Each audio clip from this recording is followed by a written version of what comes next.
pelaku kejahatan. Itu saya Iya. kunci itu. Ya. Saya berani, bukan 100% lagi, saya berani mengatakan 1000% bahwa itu adalah bohong besar terkait dengan TKP yang di kiosnya Budi. Ya, Ya. coba teman-teman semua kembali melihat secara cermat, secara detail, secara teliti dan secara pelan-pelan bagaimana rekaman CCTV itu yang kemudian disampaikan oleh pihak penyidik. Ya, itu ada 2 orang. Ini ini sangat luar biasa kalau kalau kita kembangkan ya. Memang ini beda kasus ya yang ini. Jadi karena disebut maka ada korelasinya begitu ya. Bukan kita mau menarik-narik, tapi ini by data ada gitu loh. Bahkan dari 50 kredit kelompok itu yang macet itu 20 saya belum ketahui, yang 30 dari kuning ya. Boleh saya sebut di sini, saya cuman kasih inisial kuning aja gitu ya. Jadi ini cukup menarik. Peng. Pinggir jurang misteri, nggak apa-apa ya. Ya, pinggir jurang ya. Jadi sangat menarik. Kita memang saat ini diperhadapkan dengan kasus Ririn dan Prio gitu ya. Tapi ini kan ada nama yang disebut. Ya boleh dong kalau kita nama yang disebut ini kita selidiki juga gitu. Siapa nih beliau nih kan begitu. Kenapa ditarik-tarik ke sini? Dan kalau melihat biografi Prio dan Ririn, kayaknya nggak mungkin ya. Nggak mungkin kalau hanya untuk uang segitu mereka ngebunuh sampai bayi pun tega dihabisin itu. Waduh, nggak masuk akal. Ini pasti ada hal lain gitu ya di balik ini gitu loh. Nah, ini cukup menarik. Nah, kemudian cerita soal kredit macet tadi ya, kemudian turunlah dari pusat, yaitu namanya LPS, Lembaga Penjamin Simpanan. Saat itu kepalanya siapa? Jadi gini, LPS turun untuk mengcover dana yang macet tadi, ditombokin lah istilahnya begitu ya, agar uang petani, uang yang nabung-nabung di situ tuh di cover gitu ya. LPS saat itu adalah Menteri Keuangan kita yang sekarang. Ya. Jadi Bapak Purbaya ini sangat tahu soal kredit macet ini karena beliau saat itu menjadi sebagai ketua ya atau kepala LPS, Lembaga Penjamin Simpanan. Jadi ini udah mau masuk jurang ini sih. Nggak apa-apa, Pak. Yang penting itu masih ada akar-akar pohon tuh. Ya, untuk sementara itu aja dulu. Sayang Bang Pepen udah turun nih. Aduh, tadi saya mau mempertajam soal mafia perbankan di Jabar nih. Harus dibongkar ini otak-otaknya, apa sindikat-sindikatnya gitu yang membuat uang rakyat ini dihabisin, kemudian Bang Jabar jadi pailit dan sebagainya gitu ya. Ini harus diberantas ini orang-orang seperti itu. Ya, gitu aja sementara, Mister C. Terima kasih. Keren, keren. Ini ada teman-teman ya. Teman-teman saya kasih tahu ya, ini Pak Jaksa, penyidik, hakim, pengacara juga nonton di sini. Bener. Ya meskipun dia nggak tapping, karena kalau tapping pasti langsung kena blokir. Ya, dia nonton aja nih. Ini bener nih. Begini Pak X Fibers, sebenarnya kemarin itu saya sudah memberikan clue kepada teman-teman. Clue ya, ada bulatan, masih ingat ya Ari ya, ada bulatan begini, kepada siapa, kepada siapa, kepada siapa, kepada siapa, kepada siapa. Nanti akan ketemu tuh ekor-ekornya. Nah, disitulah ketemu motifnya, tapi kan teman-teman tappingannya kan nggak ke situ. Kayak, udah. Tapi sudah ada nih yang menyuarakan, sudah bagus lah ini, sudah ada suara-suara. Nah, masalahnya sekarang adalah kalau ini sih bagus kita bicarakan. Tapi masalahnya adalah bagaimana yang didakwa 2 orang di sana itu. Itu. Yang didakwa di sana adalah pembunuhan berencana. Yang menjadi terdakwa adalah 2 orang ini. Ada Prio dan Ririn.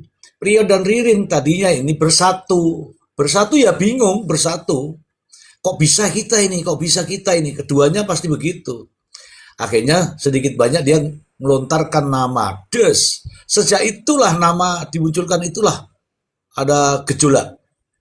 Tibalah saatnya perubahan, pergantian. Tiba-tiba, mendadak. Sebenarnya Anda semua sudah tahu itu. Begitu langsung muncul Des Ririn. Muncul lagi Palu Godam. Muncul lagi CCTV. Muncul lagi TKP 2. Ini bukan rahasia, ini nampak di persidangan. Nah, dari situlah kita semua tahu kawan.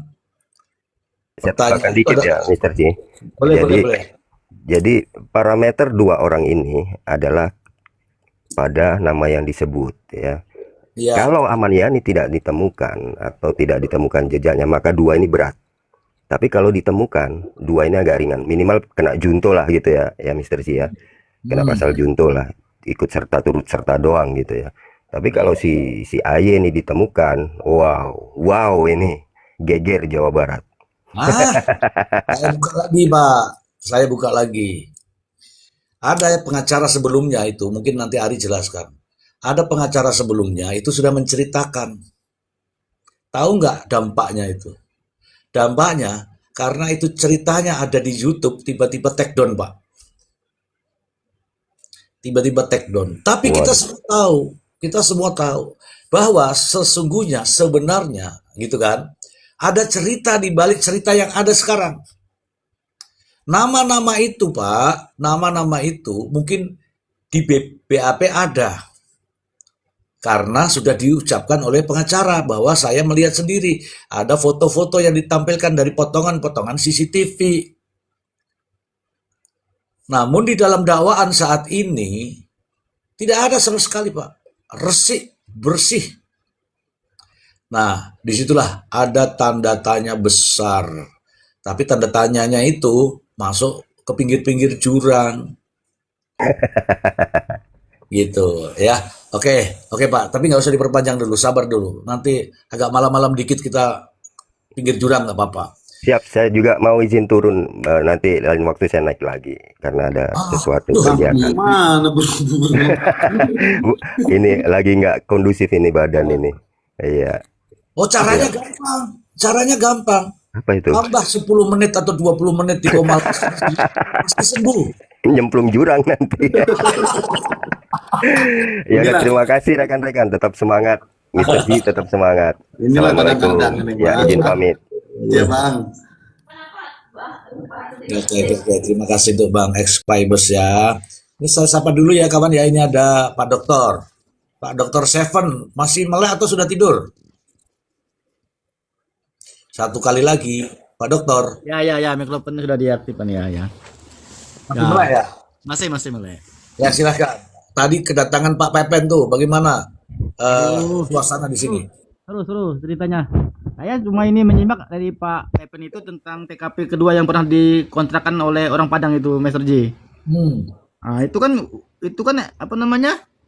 Bagaimana bisa ya kalau ada bercak darah ya? Mungkin orang Padang itu kan ada beli ayam atau beli daging kan masih ada darah-darahnya tuh kan. Kalau bikin rendang itu. Ya, betul. Pertanyaan bagus nih teman-teman. Lanjutkan. Ya, itu apa namanya? Penyidik udah mengkonfirmasi belum Master J tentang apa pernah disiapkan dengan orang Padang itu? Nah, Gak kok usah nanya ke tiba-tiba sana. Gak usah nanya ke saya, langsung ditebak sendiri aja. ya. Kok tiba-tiba apa namanya TKP kedua itu ditemukan bercak darah? Apalagi itu kan udah pernah disiapkan dengan rumah makan Padang itu kan, Master J? Ya, Nah, itu jadi apa namanya jadi pertanyaan itu juga itu. Jadi ya. kejanggalan. Oke, itu aja Master J. Selamat malam. Malam, oke, dimute. Ya, di sini Perasa, hujan nih Master J. oke. Pakai payung Pak kalau keluar Pak, hati-hati ya. Dimute dulu Pak. Oke, Saya pun pernah bertanya kepada teman-teman, saya lemparkan tuh dari 7 titik bercak darah. Di manakah kubangannya? Kan begitu. Tapi kan teman-teman nggak mau respon itu. Kayaknya itu kira-kira ini Mr. J. Mr. J itu ngomong gimana sih? Enggak, teman-teman.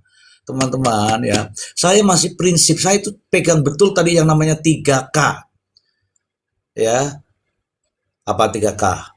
Komitmen, ya, konsisten dan konsekuen. Nggak akan pindah ke lain hati, tetap pada pendirian. Ngono loh. Bagaimana ini? Siapa namanya? Jelita. Aku pernah ngomong kan itu Jelita. Oh, turu. Angel ini ki. Wes.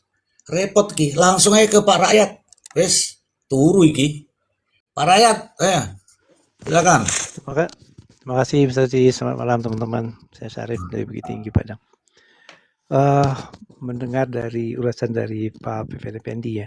Ya. Saya sejak kemarin ya sependapat udah apa? udah punya pendapat tentang CCTV yang di toko itu.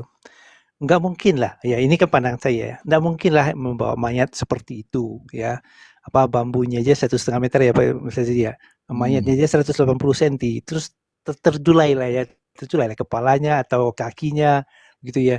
Dan untuk mengangkatnya ataupun menurunkannya juga itu pasti pasti kalau seandainya dilepas satu pasti melorot jatuh itu. Dan untuk mengangkat lagi ke atas mobil itu udah berat lagi ngangkatnya berdua itu mah. Gitu ya. Terus di CCTV itu kan ada spot yang saat itu diterangkan oleh lampu jalan kayak atau lampu kendaraan yang berjalan ya. Itu nggak panjang tuh ininya beban benda di dalam terpalnya begitu kelihatan gitu ya. Dan itu nggak terlalu berat-berat amat begitu kayaknya gitu ya. Dan Prio juga melepas itu mendorong ke dalam juga nggak berat amat gitu ya. Kalau mendorong manusia 80 kilo dengan kaku gitu ya, manusia orang tua aja kita mendudukkan di atas kursi misalnya, itu didorong didorongnya sangat kuat pasti. Kalau perlu digebukin dorongnya kayak gitu lagi. Nah, jadi sepertinya memang kalau saya sih menilai sejak kemarin-kemarin juga udah pendapat itu bukan mayat, tetapi waktu kemarin itu belum kondusif untuk mengemukakan ini kayak gitu ya, banyak yang kontra sebagai itu gitu ya. Benar. Ya, terus mengenai titik darah 7 titik ya, 7 tempat ya, 7 titik tempat. 7 sumur. Ini kalau 7 sumur, 7 spot. Kalau 7 spot itu kan di ayun gitu ya, ada genangan darah gitu kali ya, begitu ya, dan hasil dari muncrat begitu. Terus dan di video yang beredar saat mendobrak toko juga nggak kelihatan ada ini ya, ada kubangan darah juga begitu kan ya. Kayaknya kecil kemungkinan deh ya. Dan juga di saat hari-hari kejadian itu kan toko ini kan udah di polis lain juga ya. Kenapa nggak saat itu dibawa darahnya gitu kan ya? Toko itu belum, Pak. Enggak. Oh, belum ya? Enggak di polis lain ya, karena tidak di awal itu di penyidikan tidak disebutkan. Oh ya maaf. Assalamualaikum warahmatullahi wabarakatuh. Selamat malam semuanya. Waalaikumsalam warahmatullahi wabarakatuh. Waalaikumsalam warahmatullahi wabarakatuh. Ya, lanjut Wong Koko. Wong Koko jangan Wong Koko. Maaf, rakyat. Lanjut rakyat. Jangan salah-salah kan sudah lama ikut saya, masa salah lagi? Oke. Terus kalaulah jikalau 7 supporter darah ini adalah korban begitu ya. Apakah ini menunjukkan bahwa Ririn pelakunya? Begitu ya. Ini coba pertanyaan lagi nih kan ya. Ririn kan ke sana cuma ngangkat beras gitu kan ya. Bukan eksekutornya di sana ataupun bukan membawa mayatnya di sana kayak gitu ya. Terus bagaimana hubungannya dengan ini? Gitu. Begitu sementara dari saya, Serji, teman-teman semua. Oke, makasih. Kembali ke Abah dulu ya. Ini Abah udah tidur deh. Nggak enak kalau manggil-manggil tidur tuh kan nggak enak. Abah, silakan Abah. Iya. Makin sini makin ke tepi jurang, keren. Pak Pepen, Effendi, semua. Jadi dengan rasa kepenasarannya sampai pergi jauh ke Jakarta ya. Untuk mencari kebenaran. Padahal kalau dilihat dari hubungan dengan case ini cuma hanya dengan kepedulian. Nah, dengan case ini biar terang benderang, biar yang sebenar-benarnya. Makanya semua mempunyai asumsi dari awal. Kita tahu semua mungkin tanda kutip banyak kejanggalan ya. Sehingga liar di mana-mana nih, di Komalan di mana-mana. Sementara tidak tidur dulu, langsung nyimak, dilanjut. Aku nggak yakin itu. Nyimak itu kata-kata nyimak juga aku nggak yakin. Harus yakin dong, ini suaranya aja beda, kopi aja baru diseduh nih. Tunggu dulu ya teman-teman semua, mohon maaf ya. Barusan saya kirim atas permintaan Komandan Abah Cianjur ini, Mr. Z, saya minta apa namanya kopian dakwaan. Saya mau pelajari. Itu sebenarnya dibaca, Abah, bukan sebagai pengantar tidur, Abah. Itu wajib dan harus. Jadi kenapa saya minta itu? Agar ada kesesuaian nggak antara dakwaan dengan tuntutan. Baru kita komen di sana. Kalau sekarang prematur dong. Oke? Ya oke, pokoknya siap Abah, laksanakan. Oke.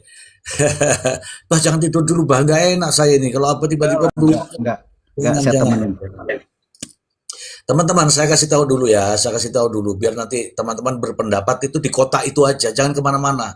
Tak kasih kotak segini nih, kotaknya itu. Nah, supaya nggak bias nih pembicaraan. Nih, saya kasih tahu nih. Ada pertanyaan di bawah tadi sangat bagus dari tadi yang saya tapping siapa ya? Ada di bawah deh. Bagus sekali nih pertanyaan. Itu aja kita bahas. Nih, dari Naj Rizky. Ya, nih omongnya ini begini. Intinya harus tahu dulu mayat atau beras. Kalau beras semuanya udah salah semua itu. Nah, kita bahas ini. Ini saya terima kasih nih kepada Naj Rizky ini ya. Oke. Naj Rizky dan teman-teman semua, munculnya kata mayat itu dari mana? Langsung sebut. Rio. Oke.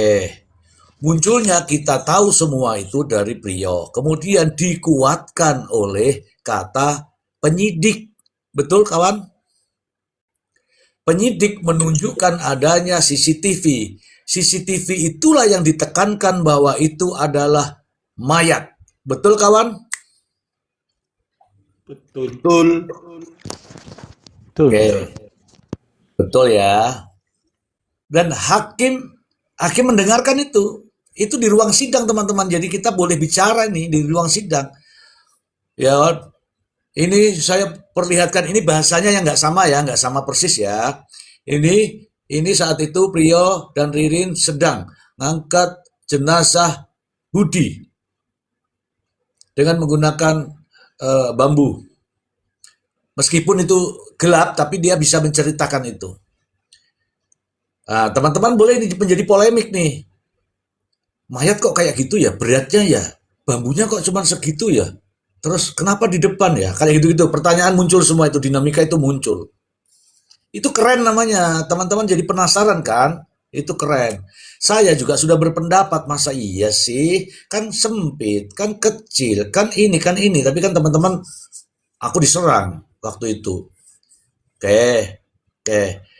Untuk mengetahui benar atau tidaknya mayat, ditanyalah ke Ririn. Rin, itu apa yang kamu angkat? Beras. Oke. Muncullah antara mayat dan beras. Dua pendapat yang berbeda ini harus ditunjukkan apa buktinya. Betul kawan? Betul dong. Karena berdasarkan CCTV, maka inilah yang ditanyakan oleh Tony kepada penyidik waktu itu. Pertanyaannya adalah, mengapa Anda meyakini bahwa itu mayat? Nah, jawabannya, kenapa kalau memang beras kan gitu? Kenapa tidak ditaruh di belakang? Jadi ada kesimpulan di situ. Kenapa tidak taruh di belakang? Oh, itu kan dugaan Anda. Tony bilang begitu, ya enggak? Iya, itu dugaan ya, masih dugaan. Tapi Tony itu orangnya enggak mau konfrontasi. Enggak mau langsung cross dulu. Terang-terangan tuh enggak. Kalem tapi menggigit Bang Ji. Iya, tapi mencatat, teman-teman. Mencatat artinya hakim pun tahu kenapa pertanyaan itu dinyatakan oleh Tony, karena tahu hakim itu bahwa yang ngomong ini bukan ahli digital forensik. Jadi nggak perlu ditanyakan dalam-dalam karena akhirnya nanti akan kelihatan. Orang itu akan seperti, wah marah. Nanti menunggu ahlinya, karena yang menjelaskan bukan ahlinya, sehingga hakim pun bertanya, teman-teman mungkin mendengar ya pertanyaan itu ya. Ini kan sudah nih, apakah ini semua dari CCTV ini sudah dilakukan digital forensik? Jawabannya apa teman-teman? Belum. Belum. Belum. Kalau belum, mau nanya seperti apa Tony, tetap tidak akan ada jawabannya karena belum. Nah, setelah belum itulah hakim tolong, apa ya tolong ya? Saya ingin melihat dari digital forensiknya. Kalau digital forensiknya pasti utuh. CCTV itu utuh. Dan tidak hanya CCTV yang ada di TKP 2. Ini toh, kalau orang-orang yang nggak suka sama saya itu mendengarkan tuh jengkel banget itu. Mungkin HP-nya sudah dilempar-lempar nih. Wah, tenan ini Mr. Si ngomong tenanan gitu. Nih, pasti itu. Ada yang HP-nya disiram air gara-gara ada Mr. Si. Pasti, ya nggak? Itu yang di sana tuh pada nonton tuh. Jadi teman-teman, harus dilakukan tes uji digital forensik secara menyeluruh.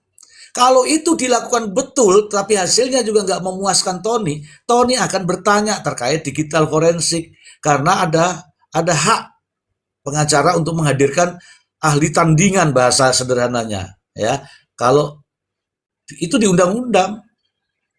Nah, kalau menyeluruh ini kira-kira berani apa enggak mengeluarkan itu data menyeluruh? Itu yang sebenarnya diharapkan oleh Tony, kawan-kawan. Sehingga Tony, saya manggil Tony ya, karena Tony itu adik saya. Ya, teman-teman, Tony itu mencoba untuk menyamakan apa yang ada di dalam KUHP. Contoh kemarin, ya, ketika sidang ditunda, itu nanya ke pengacara itu, saudara pengacara, bagaimana? Ada tanggapan? Tidak, yang mulia, saya menyesuaikan dengan KUHP. Bahasa sederhananya itu ya, tapi saya bahasa panjangnya saya tidak tahu. Sesuai dengan KUHP. Artinya apa? Silahkan dibuka KUHP-nya. Kemarin kita sudah bacakan semua ini untuk teman-teman ini. Nah, maksud saya teman-teman, ini adalah ingin menunjukkan sebenarnya di TKP 2 itu mayat apa beras. Tadi sudah ada yang ngomong tuh, kalau ini nanti ya dinyatakan sebagai beras seperti dugaan teman-teman, buyar semua teman-teman, buyar semua. Yang berikutnya, jangan lupa acuan daripada dakwaan pembuktian di persidangan ini adalah dakwaan jaksa. Saya sudah kirimkan ke Abah itu, maksud saya pelajari.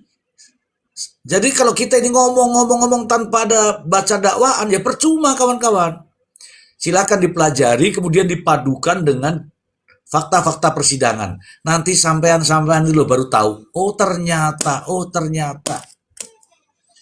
Ngono loh. Ya nggak Abah? Abah itu ada gunanya nggak Abah dakwaan itu Abah? Ada gunanya atau tidak ya, mungkin sementara ada. Ya, sekalian cerita ya sedikit aja ya, tapi nggak ada hubungannya sama ini. Ya boleh. Jadi pada saat 2002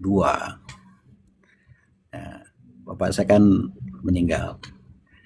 Berat badannya kurang lebih nggak ditimbang 70-an. Di Cimahi, nungguin dari mulai sakit sampai meninggal itu digotong ke ambulan. Nggak bisa berdua, nggak kuat. Abah nih ya, jadi nggak ada korelasinya dengan ini. Ya berempat lah, diturunin pun begitu. Sampai dimandikan minimalnya berempat itu dengan keadaan ambulan ya, nggak usah dijelasin lagi kan, ambulan tahu belakangnya seperti apa, ada kuncinya segala macam. Nah jadi kalau apalagi berat badannya sekian diangkat berdua itu agak kurang yakin juga. Kalau bisa ya tahun 2002 kan artinya si Abah juga lagi seger-segernya gitu kan. Beda dengan sekarang. Sekarang kan tinggal peot-peotnya gitu. Ah, kata siapa, Bah? Abah masih seger loh. Iya, Siapa yang ngomong apa itu, Bah? apalagi 22 tahun yang lalu kan, ke belakang gitu maksudnya. Tenaganya kan lagi oke-okenya. Itu berempat 70 kilo lah kurang lebih ya. Itu ya seperti apa? Beda juga. Lagi sakitnya kita dipapah gitu. Sendiri juga bisa dia pegangan dia sambil jalan. Nah, itu juga sendiri bisa karena dianya bisa jalan. Tapi dipapah ya, pegangan ke kita. Tapi kalau sudah almarhum, ya bukan berarti bertambah berat badannya, wallahu alam bisawab gitu. Mungkin berat badannya sih enggak, cuma kondisi antara hidup dengan meninggal itu ya berbeda aja. Seperti itu, Bang Ji. Terima kasih. Oke, oke teman-teman. Nanti habis ini kita ke Bang Ayah. Ini Wong Koko. Silakan mau ngomong apa tak rungokke Wong Koko. Assalamualaikum warahmatullahi wabarakatuh. Waalaikumsalam. Waalaikumsalam warahmatullahi wabarakatuh. Ini masalah beras dan mayat ini perdebatan panjang. Kalau menurut saya ya, Mr. Ji. Barusan tadi sebelum naik saya masuk di bawah melihat di roomnya Landusing. Ini ngotot, ini mayat, ini mayat. Nah di sini sekarang ini beras, ini beras. Nah justru saya itu yang menarik ini cerita ini nih. Jadi ini hakim dan JPU ini mau percaya sama Priyo apa percaya sama Ririn? Kan begitu. Andai kata percaya sama Priyo, itu udah jelas ada barang buktinya, yaitu mayat Budi. Tetapi ketika JPU dan hakim percaya sama Ririn, maka beras itu harus bisa dibuktikan. Nah makanya tadi malam saya dihujat satu komal gara-gara saya bahas CCTV. Nah justru saya menerangkan alangkah bagusnya kalau CCTV yang mengarah ke rumah itu full 3 hari 3 malam dicek benar-benar. Karena nanti bawa misalnya anggaplah bawa mayat atau bawa beras gitu ya dari toko itu dibawa ke rumah. Itu nanti CCTV memantau walaupun buram kan begitu. Nanti siang bagaimana aktivitas keluar masuk. Karena dua pengakuan terdakwa ini mereka setelah menghabisi 5 nyawa korban itu mereka tinggal di situ gitu loh. Ya, justru CCTV itulah maka beragam macam-macam tadi malam itu ada yang bilang sensor gerak lah, ada yang bilang kualitas gambar lah kan begitu. Itu jadi perdebatan panjang lah CCTV. Tapi kalau CCTV itu betul-betul dibuka 3 hari 3 malam katakanlah dipelajari itu, ini titik terang akan terbuka. Kalau menurut saya loh ya. Jadi Ririn sampai detik ini tetap dia tidak ikut. Nah Priyo sampai detik ini dia hanya ikut menguburkan. Lalu pertanyaan itu yang meninggal 5 orang siapa yang menghilangkan nyawanya kan begitu. Nah itu maka untuk memastikan ini benar omongan Ririn apa benar omongan Priyo kejar beras itu. Kalau dibawa-bawa kemana, kalau dikirim-kirim ke siapa, atau mungkin masak di situ sisanya mana kan begitu. Kalau nanti itu beras itu tidak bisa dibuktikan, ya sulit nanti tetap jaksa menuduhnya ya seperti tadi itu mayat kan begitu. Tetapi kalau Ririn bisa membuktikan, nah ini berasnya ini sisanya udah dimakan separuh, itu terpatahkan semua nanti kalau itu mayat kan begitu. Itu mungkin dari saya terima kasih Mr. Z dan teman-teman. Oke. Dokter Ji, begini saya mau ini juga ya, nanggapin Bang Koko ya. Ya, kuncinya bukan di CCTV lagi Bang Koko, intinya ya. Karena dari CCTV sudah banyak yang hilang. Intinya itu di tanggal 17 nanti yang bisa menyatakan yang benar Ririn atau Pri itu hanya ahli Bang Koko. Jadi kita mau pertanyakan CCTV yang 3 hari 3 malam, 2 hari 2 malam, 7 hari 7 malam itu udah nggak ada Bang Koko.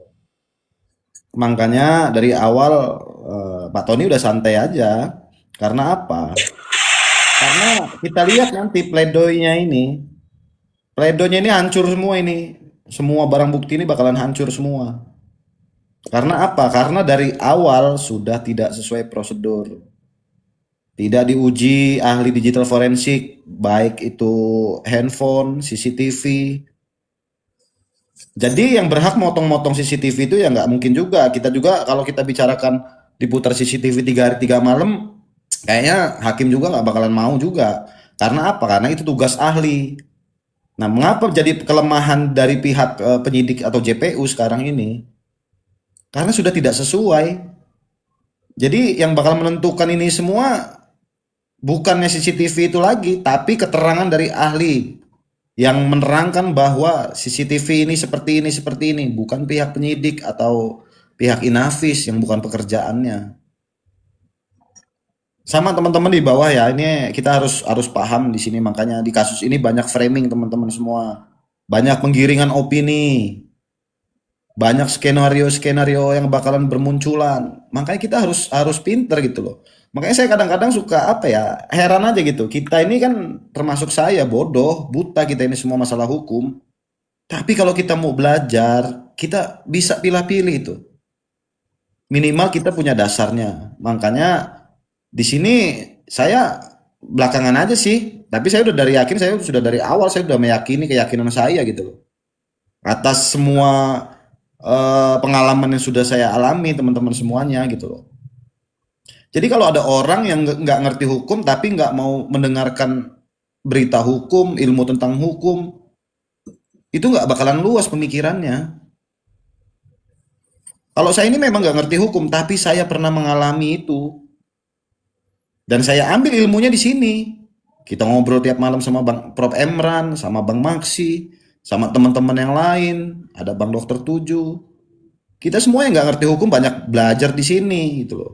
Makanya saya kadang-kadang kalau habis turun dari Mr. G ini ya ngobrolnya yang agak minggir-minggir jurang Mr. G. Udah saya bahas semua itu sama teman-teman yang biasa kumpul gitu. Karena apa? Lihat, ini sudah ada mau framing bahwa Ririn kuliah di Universitas Wiralodra. Apalagi nih, dari awal di sini saya pertama yang mengatakan bahwa nanti bakalan ada framing bakal mau ditemukan kuburan Amaniani. Bener gak Mr. Z? Ya. Nah, sekarang apa buktinya? Sekarang lagi disudut-sudutkan tuh mantan istrinya. Ini menurut saya jahat banget ini. Kenapa? Karena anak istri sudah nggak diurus, ditinggalin, masih mau difitnah lagi gitu loh. Saya lihat tadi sore salah satu media yang biasa sekarang ini lagi ada di Indramayu, dia jalan ke sana kemari. Karena apa? Saya tahu gitu loh. Nah, seharusnya orang yang mengerti hukum, istrinya Amanian itu punya pengacara. Apabila mau dibongkar tempat itu, samperin dulu pengacaranya, komunikasi dulu melalui pengacaranya. Di situ malah pengen digiring lagi nih opini bahwa dibikin semua kita penasaran semua. Oh, kok istrinya itu nggak boleh. Ujung-ujungnya apa kita? Kita memojokkan istrinya itu tadi yang sudah dizolimi selama ini. Makanya kita bener, saya sangat-sangat bersyukur gitu, teman-teman yang makin malam makin ramai yang ada di sini, kita belajar banyak di sini teman-teman. Karena memang kasus ini kalau kitanya memang nggak mau menerima kita ini komal.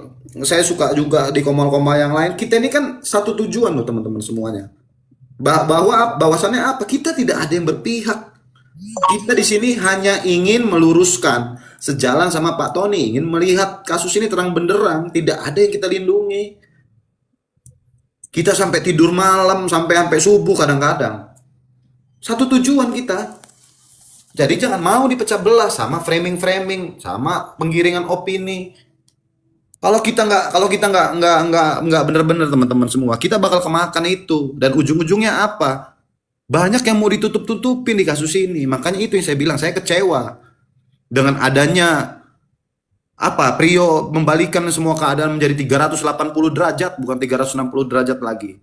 Yang 20 derajatnya saya bilang buat menjatuhkan personalnya Pak Tony itu. Itu kan udah nggak bener mainnya kalau kayak gitu loh. Nah, makanya dari awal di sini kita bahas apa sih?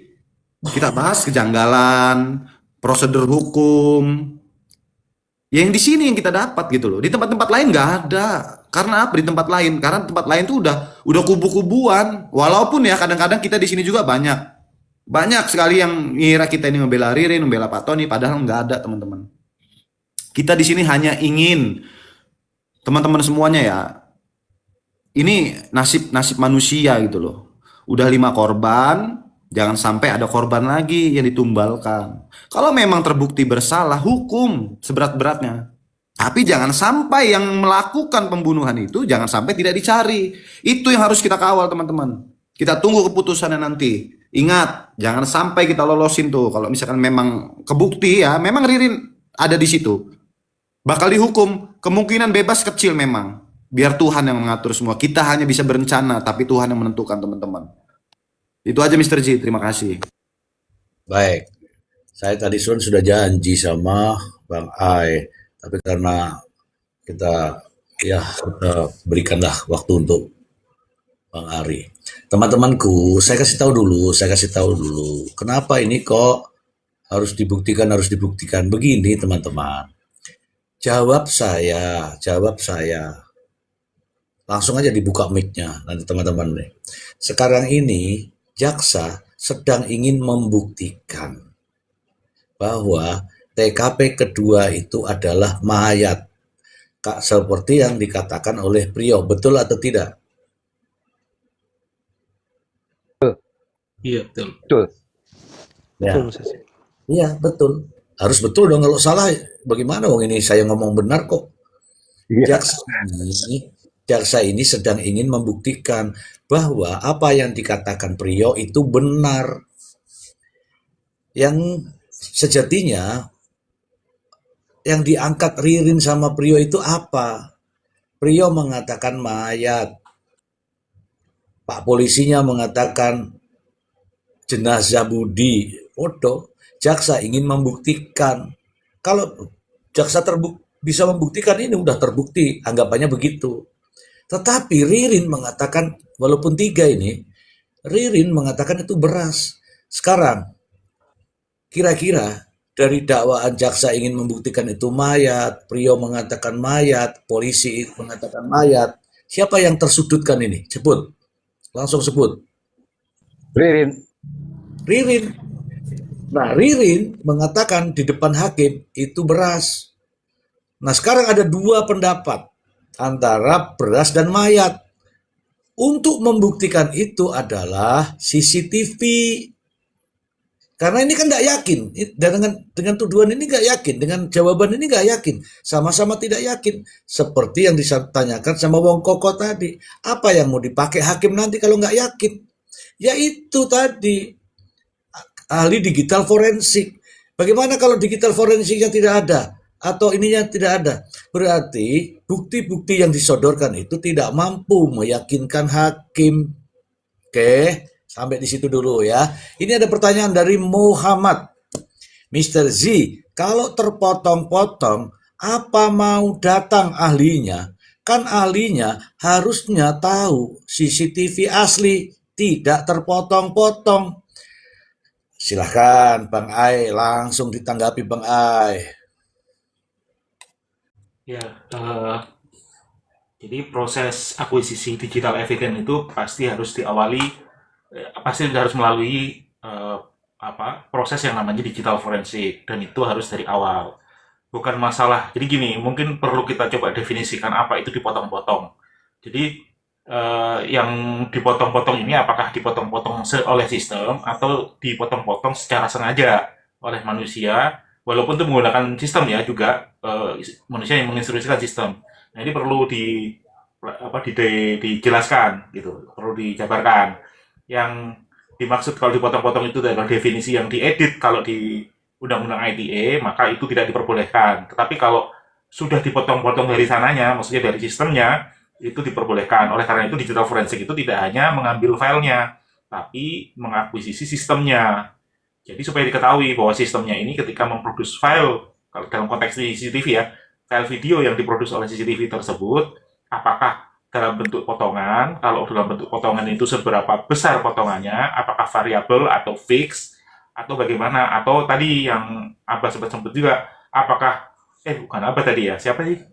Bang Ari Morong ya istilahnya. Apakah, Bang Onggo, sorry, Bang Onggo. Apakah dengan motion detection, gitu ya, motion detection berarti kan juga file ukurannya variabel ya, tergantung panjang pendeknya dari video yang sedang ditangkap. Nah, itu kan harus dijelaskan dari sistemnya, dari metadatanya. Misalnya tadi Kak Jelita juga bilang seperti ada pixel kalau yang di mana namanya di kasus Jessica. Nah, itu kan tergantung format juga bagaimana cara menyimpan gambarnya. Nah, kalau yang kamera, saya kemarin jelaskan kamera CCTV zaman dulu tuh, misalkan yang terkenal tuh menggunakan motion JPEG. Motion JPEG itu cenderung ngotak-ngotak tuh, kayak dulu nonton VCD. Atau nih generasi yang sekarang tahu nggak ya VCD ya? Zamannya sekarang udah Blu-ray nih sekarang nih. sama streaming ya, sudah nggak kotak-kotak ala VCD ya. Nah, seperti itu. Jadi karena dia kompresinya terlalu ketat, terlalu besar, maka banyak distorsi yang bentuknya blocky gitu. Nah, Mr. D, sebentar. Ini tadi jawab tadi ya, tapi saya lagi tergelitik tentang CCTV. Saya mohon izin agak berbeda pendapat ya terkait perdebatan ini mayat atau beras ya. Saya kemarin ditanya juga sama Bang Mi, tadi ditanya juga mau milih. Saya selalu punya pikiran cara merespon informasi itu skeptis dulu ya. Jadi skeptis saya tampung, kalau di penelitian saya jadikan hipotesis. Nanti saya uji statement tersebut. Baik statement itu beras ataupun itu mayat, itu bagi saya masih skeptis. Dan saya lagi gak fokus ke situ ya sebenarnya. Jadi saya nggak melakukan coba enhancement video itu enggak, karena itu bagi saya itu nanti biarkan materi pengadilan yang berjalan yang akan membuktikan. Tapi saya lebih tertarik sekarang connecting the dot, mencari pieces yang hilang di luar. Dan tadi kebetulan kan Mister D juga ada kayaknya tadi ya, katanya lagi di bawah itu, yang ada Pak RT itu. Bener nggak Mister D?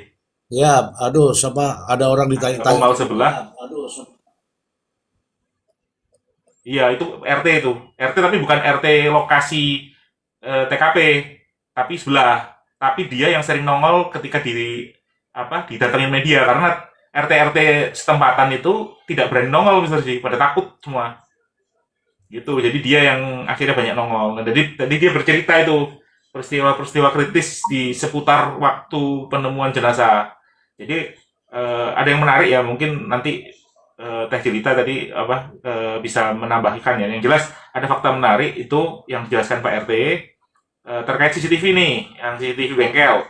Sebelum polisi datang, katanya tuh dia sudah hunting ke bengkel, CCTV bengkel, CCTV toko bangunan. Nah, CCTV toko bangunan. Jadi sebelum polisi mengambil CCTV toko bangunan, siapa ini namanya, Pak RT ini udah mengambil duluan, Mr. D. Tapi dia cuma dapat satu file yang beredar di internet itu. Oh, yang beredar di internet itu ceritanya yang 501 itu. Jadi dia cuma dapat 501 itu ceritanya. Nah, kemudian dia sebarkan ke wartawan karena dia cukup dekat dengan wartawan. Jadi ada berita satu, kemudian jadi dia nulis sih wartawan dekat sama dia. Iya. Nah, Tony dapat dari wartawan. Itu video itu. Jadi sebelum polisi datang ngambil CCTV itu, udah diambil duluan sama Pak RT ini. Nah, Pak RT ini menyebarkannya lewat karena dia mungkin belum tahu cara nyari CCTV ya. Bagaimana teknisnya ya, dia baru temu itu yang jadi jam 5.01 itu. Nah, itu yang diberikan ke wartawan. Nah, kemudian sekian bulan berikutnya baru nyampe ke Tony itu. Oke, itu fakta yang menarik pertama itu dari Pak RT. Lalu Nah, ini tadi yang menarik juga, ada juga Komal yang mendatangkan Niko. Niko ini yang melaporkan ke polisi, yang ikut datang 4 orang pertama yang masuk ke rumah ngecek TKP pertama. Gitu. Nah, ini ponakannya ibunya Budi ya. Nah, itu ada fakta menarik. Kan ini ada cerita Prio terkait hutang tuh kan, yang kemudian Budi kan diminta bayar hutang, kemudian beralasan kalau dia lagi kena tipu. Ternyata terkonfirmasi oleh Niko. Niko itu jarang ketemu sama Budi, ketemunya pas lebaran doang. Tapi ada satu momen tahun lalu, itu Budi lagi berkeluh kesah sama Niko. Bercerita, aku lagi ketipu. Utang piutang lah, kena tipu utang piutang. Nah, itu baru mau ngajak bisnis sama si Niko, bisnis lain, itu bisnis daycare ya istilahnya. Waktu itu. Nah, ini terkonfirm nih. Nah, oh iya, tadi saya bilang saya kalau informasi seseorang, karena manusia bagi saya itu reliable, jadi bisa benar bisa salah, maka saya pakai paradigma skeptisnya si Reza Indragiri ya. Jadi saya akan cari apakah statement ini benar atau enggak. Nah, saya cari linknya dulu, ada yang mengkonfirmasi, orang lain yang mengkonfirmasi enggak. Kalau ada yang mengkonfirmasi itu menguatkan, tapi belum tentu saya terima juga gitu. Tapi ya, oke, itu ada beberapa saksi yang menguatkan informasi tersebut. Nah, ini salah satunya adalah informasi Prio terkait Budi punya tertipu hutang sama orang lain. Nah, itu berarti dari sekian informasi Prio ada satu yang mungkin benar, tapi yang lain bisa salah. Contoh misalkan waktu kematian. Nah, si Niko cerita waktu kematian itu kan kalau si Priyo di terakhir yang apa namanya cerita terakhir itu kan dia cerita meninggal di tanggal dia membunuhnya di tanggal 28 tuh di hari Kamis. Tapi realitasnya yang semalam kita debatkan ada jin korin, ternyata bukan jin korin, Mr. Ji. Tenang aja, Mr. Ji. Jadi jangan takut kalau sendirian sekarang.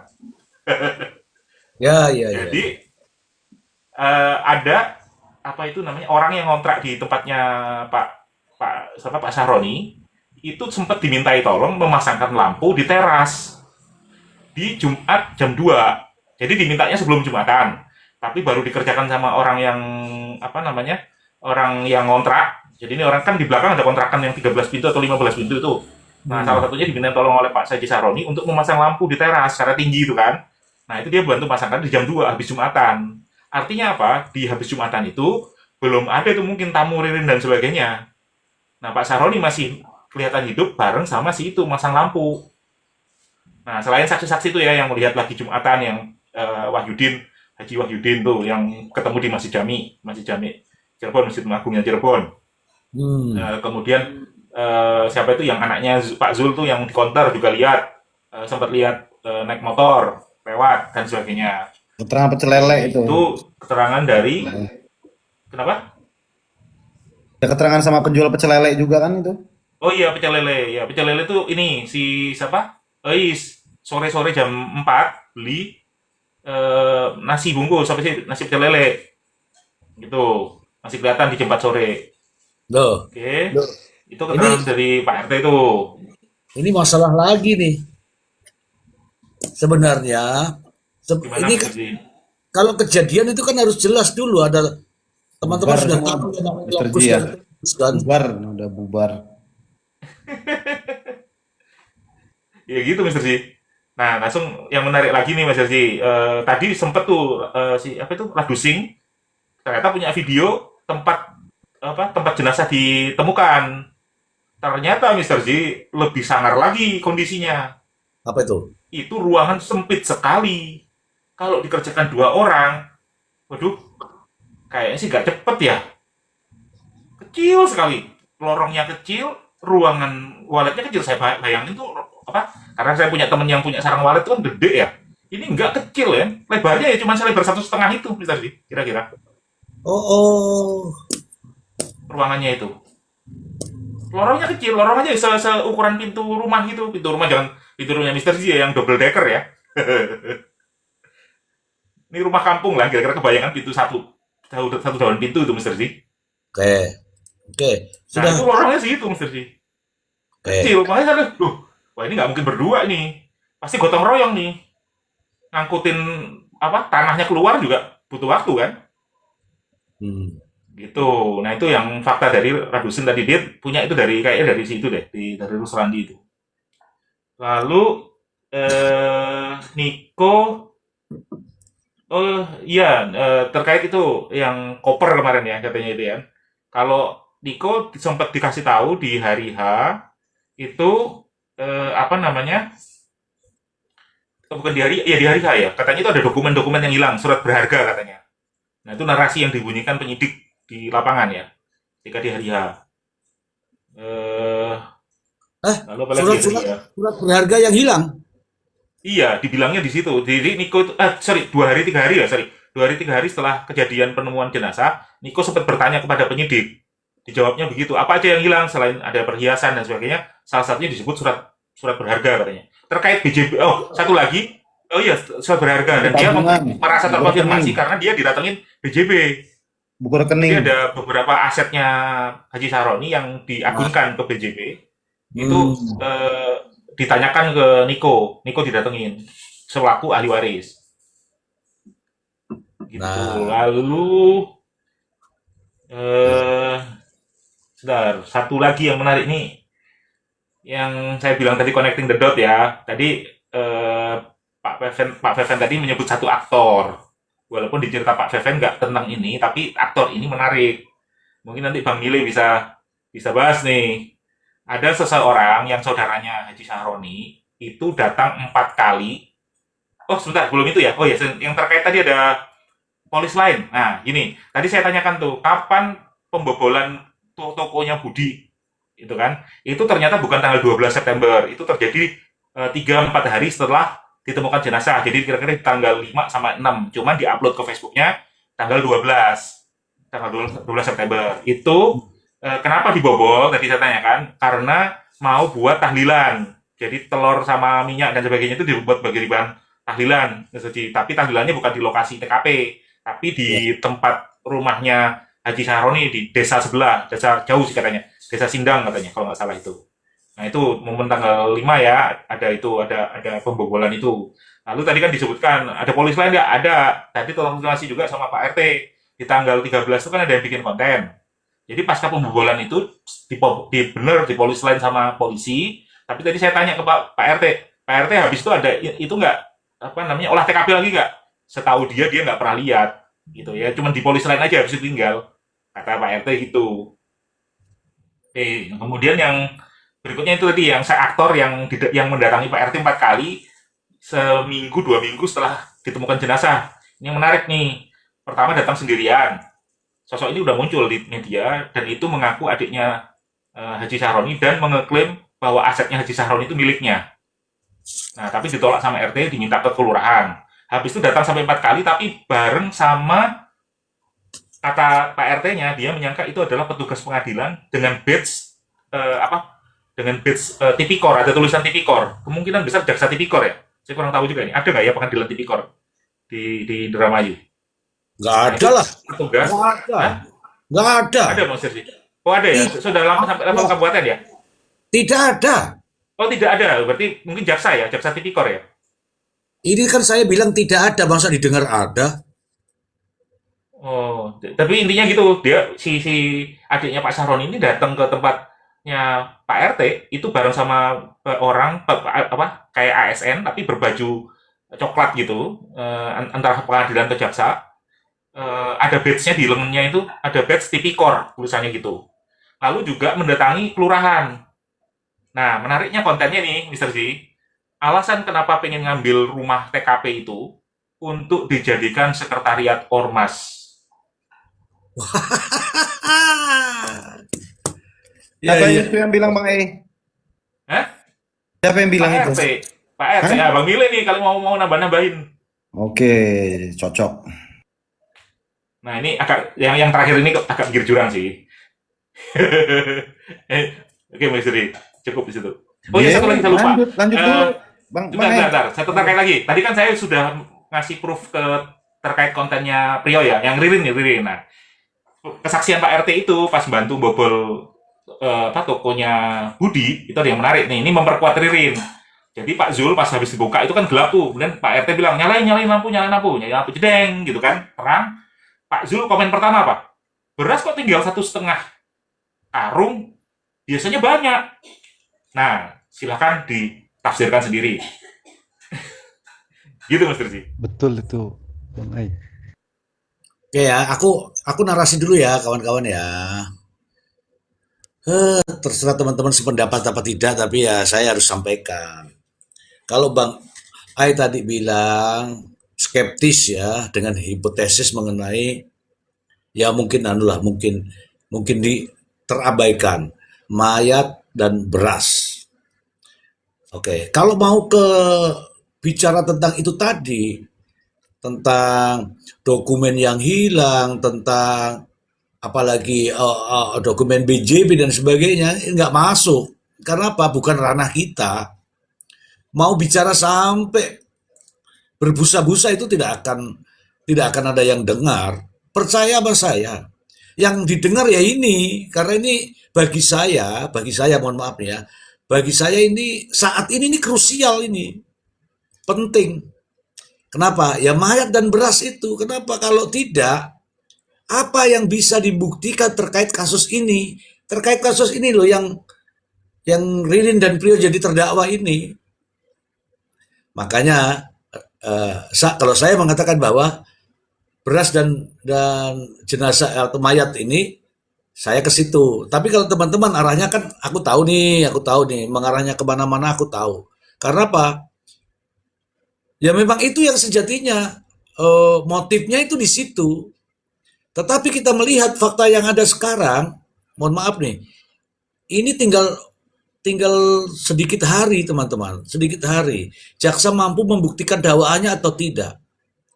Dari mana dia bisa membuktikan dakwaannya? Cuman dari sini, mayat dan beras.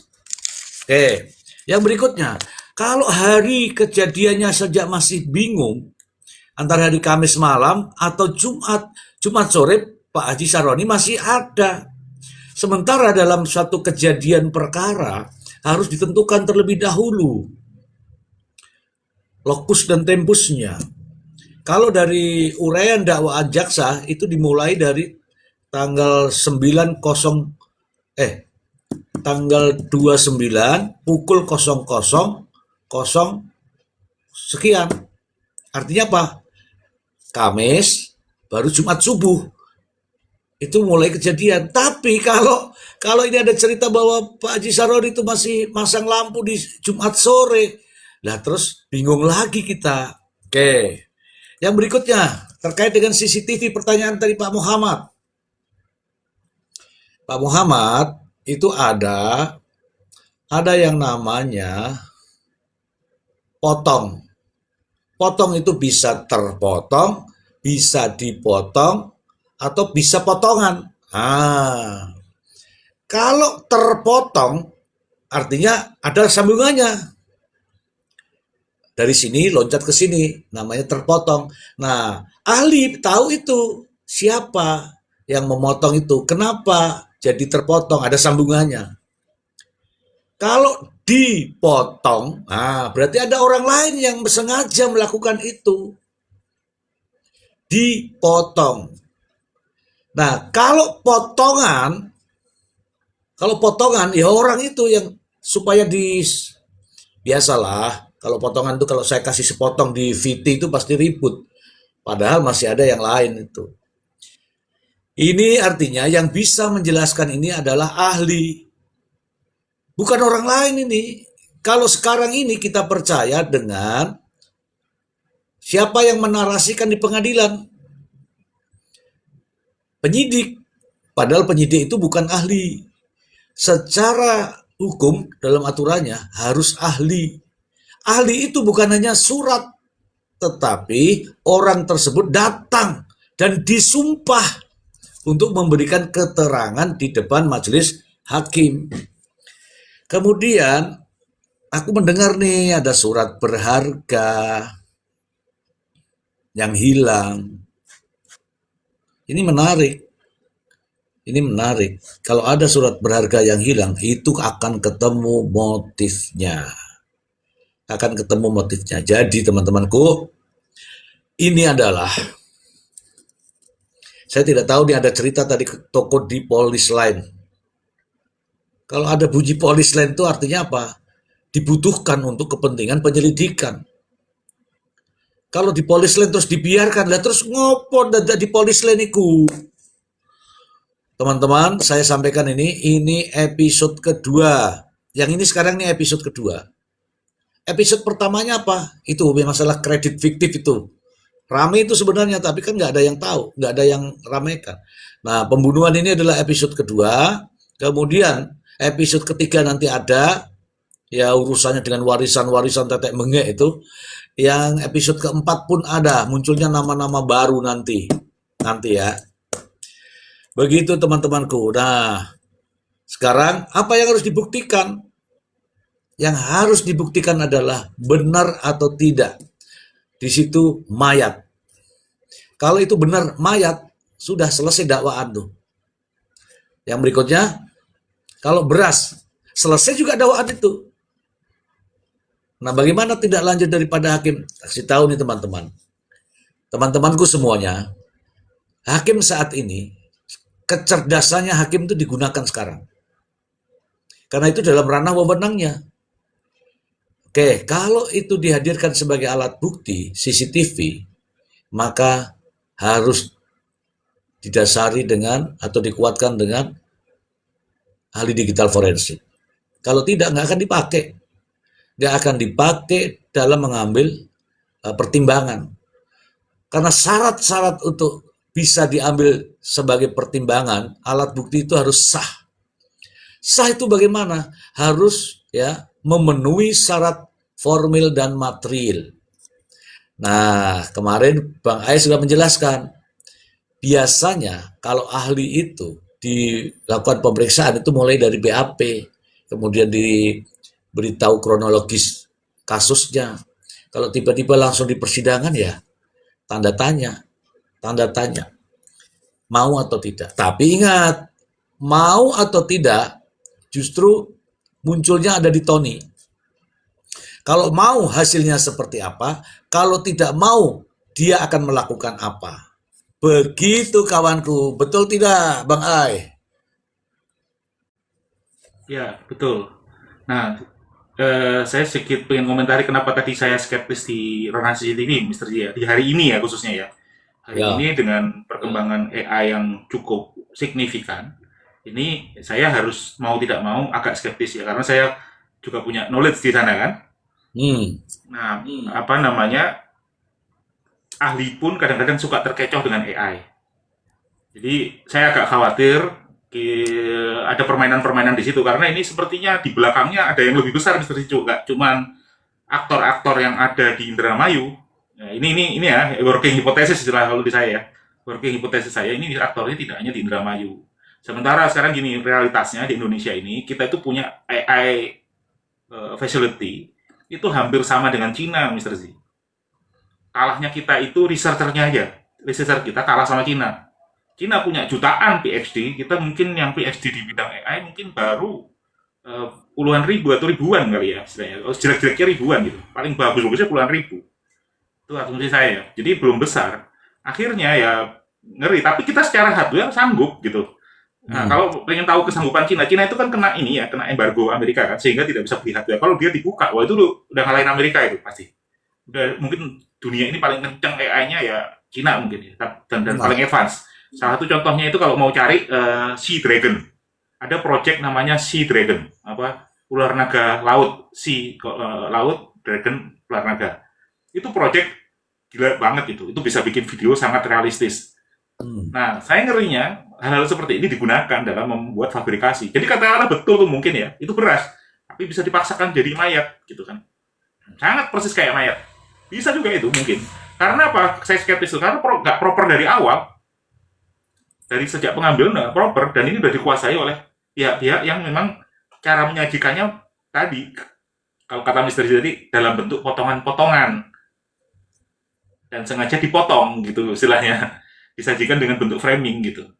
Nah ini makanya kenapa saya sangat skeptis itu, karena kita secara nation kita punya facility sedikit di bawah Cina kita itu dan. Nah tapi kalau mau membentuk seperti Sea Dragon bisa lah sedikit mepet ke situ. Ya, tinggal punya uang dan akses ke fasilitas itu bisa. Nah, kenapa saya ngomong gini bukan nggak ada dasarnya. Kalau pernah cari-cari itu ada CEO-nya Nvidia kan, salah satu prosesor AI yang dipakai untuk AI kan pakai Nvidia ya. Ini pakai H400. Itu CEO beneran CEO. itu. Oh benar CEO-nya Nvidia, Bang. Apa Soalnya ada yang bukan CEO yang kasus sebelah ya, bukan. Saya nggak ikut itu, nggak follow itu. Nggak ngerti juga. Nggak komen-komen karena nggak tahu saya ngikutin. Oke, lanjut. Ya, CEO Nvidia itu datang yang ada adegan dia di interview sama si Najwa Shihab makan di Gultik. Gitu. Ya. Itu lagi datang ke Indonesia karena Indonesia belanja gede banget untuk fasilitas itu. Kopi pahit naik dulu. Ya, ini ada kopi pahit nih. Bang Ari biasa kalau Bang Ari itu naik tuh. Bang Ari. Naik Bang Kopi Pahit. Naik Bang Kopi Pahit. Kalau Mile itu duduk nggak betah, jadi dia itu patroli dulu kemana dia masuk begitu. Ya. Padahal saya minta untuk ngelengkapin, kali-kali saya ada yang miss tadi waktu sama Pak RT. Begitu juga dengan Niko ya. Tadi banyak sudah detail. Kalau Niko saya itu agak on off sih Mr. Ji. Yang Pak RT saya ikutin banyak itu. Makanya Ya kalau di Pak RT. Kalau itu tadi di depan di sebelah itu di Bang Mas Wanto itu kan ada cerita tentang lantai. Makanya kalau tentang lantai itu saya nggak kalau dengan cangkul itu Pak. Tapi Iya. Iya kan? Kita kan juga tahu cangkul itu fungsinya untuk apa. Cangkulnya kecil, Mister Di. Oh iya, Iya. saya lupa. Tadi si Ladusin nunjukin tuh BAP. Cangkulnya kecil banget, nggak cocok Pendek. buat gali 4,5 Pendek. meter. Pendek dan Cangkulnya kecil. gagangnya pendek, itunya kecil. Itu juga kayaknya sih nggak bakal kuat juga kalau misalkan masih baru posisinya, masih kemungkinan ya. Tapi itu kalau saya rasa sih bukan cor sih, pasti pelur gitu loh. Masih mungkin kalau Iya, pelur. plester Tapi kan, kalau istilahnya plester tuh nggak tebel. iya, cuman kalau misalkan posisi cangkul itu baru, Bang Tapi kalau udah itu mah mau second itu udah kecil second. Ah, Iya. Makanya kaget juga aku, tak pikir cangkul agak gede dan panjang lengannya. Kecil, ya ampun. Lebih parah lagi nih, ini jangan-jangan bukti sih. Sebenarnya itu salah satu cangkul ketinggalan aja kali. Cangkulnya banyak sebenarnya. Iya, iya, Ember iya. juga ember kecil, Mister Ji. Buat ngangkut tanah 4 kali 1,5 kali 2 kan berapa kubik tuh? itu Iya. bukan Embernya ember itu, Mister Ji. Buat Bukan ember, nimba, Bang, nimba sumur, tahu gak, Mister Ji? Bu, Ember hitam yang biasanya buat nimba sumur. Pernah lihat kan? Iya. Yang dipakai tali. Nah, seukuran itu, Mister Ji. Embernya. Ya, ya, ya, ya, ya. Artinya di situ Anda menilai, teman-teman boleh menilai. Kan kita ini dikasih pemikiran, dikasih mata untuk melihat, dikasih telinga untuk mendengar. Pasti teman-teman juga menilai. Saya ini duduk-duduk begini ada dengan nonton VT-nya Kopi Pahit, nonton ini udah langsung bisa teng gitu. Tapi kan saya ngikuti dulu alur ini. Kopi Pahit, selamat pagi. Selamat pagi. Jadi apa yang ditonton video saya tentang cuci tangan boleh nggak dikobokan gitu ya? Ya, silakan. Jadi saya itu kan kalau ngikutin kasus itu kan suka nabrak-nabrak ya, nggak mau ngikutin orang. Oh iya begini begini. Saya itu paling orang yang suka berseberangan gitu dengan pemikiran orang-orang. Boleh. Mengikutin feeling gitu, insting dan feeling. Nah saya juga kan belajar psikologis ya, bagaimana makanya saya kan video-video itu lebih ke apa ya, beranalisa lewat video sebenarnya, tidak mau terjebak dalam situasi misalnya ini persidangan kok begini ngelihat fenomena aja lah yang terjadi itu. Nah ini kan terjadi lagi 2 hari ini ya, bahwa sudah 2 orang dari keluarga. Kemarin anaknya Pak Jul bilang tentang apa namanya Pak Saroni, ini juga Niko. Jadi mengatakan seolah-olah hari Jumat itu Pak Jul masih sholat Jumat gitu. Terus habis sholat Jumat itu tukang di belakang yang kontrak itu disuruh pasang listrik, boklam. Jadi ini apa gitu. Sementara si Niko, maaf ngomong ya, dia nggak kepo dengan orang itu. Rumah lu di mana, apa, jam berapa lu disuruh, kapan, gitu-gitu kan. Jadi kalau saya perhatiin ini ya, maaf ya Mas Niko ya, Anda itu kan keluarga ya. Harusnya jangan seperti nggak tahu apa gitu. Jadi saya beranggapan bahwa memang Niko nggak akrab gitu, jarang main ke rumah ya, mungkin saja karena tantenya sudah nggak ada ya. Terus nggak tahu juga gudang walet itu sebelumnya apa gitu. Jadi cuma datang buka ngelihat orang mana nih kok sepi orangnya. Nah dia nggak menceritakan bahwa rumah ini berantakan, bau amis dan sebagainya. Kita kan pengen penasaran yang begitu, yang berbau-bau mistis itu kan. Kalau nyari orang nggak ada, mau kemana ya? Kok nggak ada ya? Tapi mobilnya ada. Lah ini rumah udah didobrak gitu loh. Dari dobrak duluan baru datang, kok masih begitu gitu reaksinya itu. Ya terlepas itu urusan dia lah ya. Kalau saya kan mengaku sebagai saudara sepupu itu kan, apalagi ini udah nggak ada, ya penasaran lah gimana kan. Kalau saya melihat itu begitu. Nah ini narasi ini seolah-olah dibangun untuk mengaburkan fakta lain. Apa yang dipergunjingkan ini soal CCTV jam 5 itu kan, ya jam 5 itu. Seolah-olah itu tapi tidak ada kejadian malam Jumat itu kan. Seolah-olah malam Sabtu. Lo fakta videonya sudah ada, fakta videonya. Nah apa gara-gara heboh tukang sapu itu sehingga membuat cerita baru. Jadi setiap ada apa, dibuat cerita baru. Setiap ada apa, dibuat cerita baru. Itu yang saya tangkap itu fenomena-fenomena seperti itu. Jadi saya itu membaca ini ada apa ya. Nah, ini terakhir saya dengar itu dari siapa tadi dapat cerita bahwa TKP mau di kantor Ormas. Siapa, Mas? Mas, Mas Ai. Pak RT. PRT bang. Tapi itu udah lama ceritanya. Kalau tes cerita kayaknya udah tahu duluan deh. Kantor Karena tadi apa toko? sekretariat Ormas. Kantor, rumah TKP apa toko? Oh, rumah yang gede itu. Nah, berarti kan itu ada hubungan toh keluarga dengan itu. Kenapa kan bisa menjalin ke situ? Nah, itu perlu diperdalam kalau saya sih. Cuman kalau saya awal kan udah curiga nih. Karena curiganya apa? Pak Heri itu dia patokannya, ada papan bunga. Terus saya cari keluarganya. Berarti dia dapat informasi sesuatu, dia ngelihat patokannya ada papan bunga di situ. Loh, kok papan bunga yang diceritakan? Itu saya buatin videonya tuh. Tiba-tiba dia cari keluarga. Seolah-olah dia pengen membela korban dengan alasan pro bono. Ya nggak pantas keluarga Sahroni diparabonoin. Ya kan? Terus apa tujuannya? Terus tanpa perizinan dari keluarga Pak Sahroni. Nah, tadi Niko juga saya dengar itu bahwa dia nggak pakai pengacara korban itu. Jadi mana yang benar informasinya? Ya. Gitu. Jadi berseberangan. Kalau pengacara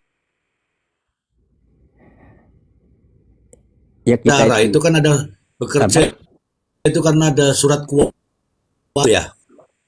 Iya, tapi kalau saya dengar nih ya bahwa dari pihaknya ponakan Sahroni itu bukan wakil dari pihak kami. Jelas kok itu ada buktinya saya. Nah kan, berarti ada pihak lain yang mengatasnamakan keluarga. Nah kalau bukan keluarga berarti Pak Jul yang mau didampingin, itu aja simple. Ini main tembak langsung nih, salah pelan-pelan. Dia itu kan orangnya enggak Bang Kopi jadi sensitif dengan keanehan loh kalau gue itu. ya jadi keluarga Pak Sahroni itu selain punya rumah di situ ada juga punya rumah di tempat lain, ada juga punya kos-kosan ya. Nah kalau kos-kosan kan diceritakan di belakang itu ya. Ya. Itu bukan permanen untuk tukang-tukang bakso segala macam itulah. Kumuh nggak permanen. Tapi pikir permanen. Tapi pikir buat anak-anak. Iya, semi ya Bang Kopi ya. Semi permanen lah gedungnya, bangunannya. Enggak kumuh. Ngerti kumuh nggak sih? Iya, tapi kalau lihat masih ada yang tembok masalahnya. Kalau saya lihat Ya, pokoknya kategori untuk tukang lah gitulah ya. Iya. Mungkin Pedagang jalanan lah. 150 sebulan gitu-gitulah. Iya. 100.000 sebulan.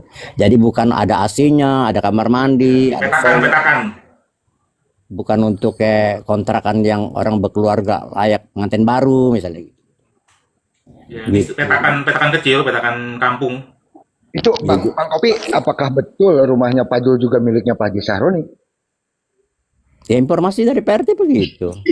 Enggak. Beda, tadi udah saya konfirmasi Bang Kopi.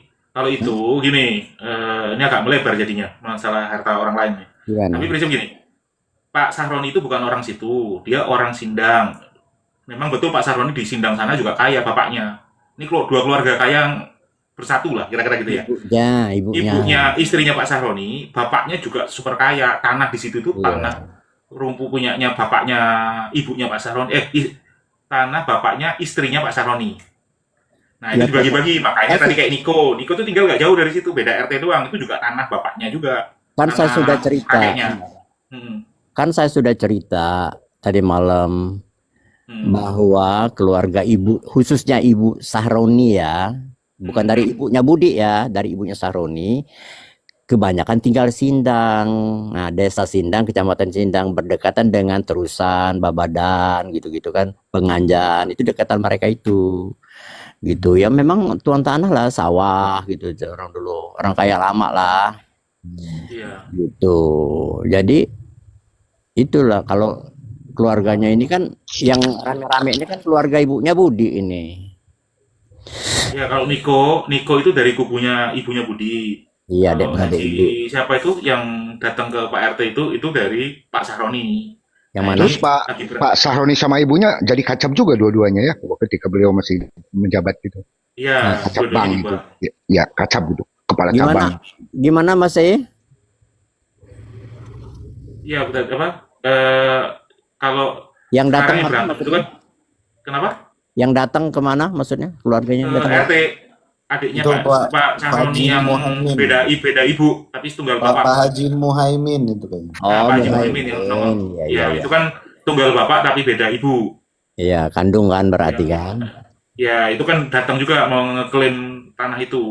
Nah, tadi Ya, aku berdebat juga sama Teh Grita itu terkait hukum. Kalau mengikuti hukum Islam betul, memang akan jatuhnya ke kandung. Pak Hirmawan tadi. Tapi kalau kita ngomongin hukum positif, Niko bisa menang kalau belum dibalik Pokoknya nama. kalau satu orang bapak, berapapun ibunya, saudara kandung, karena satu Satu air mani, karena satu satu nasab. air Ya, mani. itu kalau ngomongin hukum Islam. Tapi kalau misalkan Nasab aset itu satu masih darah. atas namanya istrinya Pak Saroni atau keluarga istri Pak Saroni, maka jatuhnya akan ke keluarganya Pak Saroni, keluarga istrinya. Berarti ada harta gono gini kalau kayak gitu. Nah, itu dia kita nggak tahu kan perjanjian nikah mereka kan. Berarti Banyak harta yang nggak gono tahu. Makanya gini. tadi bilang ini udah masuk harta bukan ranah kita ini gitu. Aku nggak fokus ke situ. Nggak tahu lah urusan mereka itu lah ya. Itu kakaknya almarhum Budi nggak punya anak dah? Kakaknya almarhum Budi, adek kali. Ah, adanya ya. Wawan. Iya, iya, belum. Oh, 2017 sudah meninggal bujang, tabrakan di depan rumahnya. Oh iya, iya, iya. Lanjut. Jadi anak tunggal nih dalam kasus ini. Pas meninggal tuh posisinya anak tunggal. Nah, yang jadi pertanyaan itu kita di samping bayi dan anak kecil itu ya, seolah-olah ini memutuskan tali darah kan, paham nggak? Jadi keturunan Saron itu habis. Nah, itu kan poinnya. Makanya kita ada. Ya putus nasabnya. Jangan-jangan memang ada nih motif kalau diputuskan nasab itu kan larinya ke warisan toh. Ya. Nah ini. Makanya kemarin kan saya sempat komen tuh debat Bang Kopi Pahit ya, saya bilang kan, kok kita banyak orang yang bilang atas nama korban, membela korban, tapi kok keluarga korban malah rebutan warisan, kok ironi ya? Gitu. Nah, itu. Halo. Bahas. Ya, menuju ke jurang lagi nih ya, Mr. Ji. Jadi ini kan nggak usah jadi ini ya diambil hati ya. Ini konsultasi publik namanya. Namanya kita tuh bermasyarakat menggunakan alat TikTok. Jadi bukan berarti benci sama keluarga begini begitu, enggak. Tetap kita berempati pada 5 korban yang dibunuh itu. Itu poinnya. Jadi persamakan dulu pemikiran persepsi itu. Nah, nggak tahu kalau ada kepentingan lain. Nah, kalau ada kepentingan lain itu yang repot. Gua ini ikutin kasus ini nggak ada kepentingan. Gua udah kaya ya. Gua mantan pejabat nih kan. Tanah kebun banyak. Kos-kosan ada. Siapa yang mau nyodok gua, nyuap gua?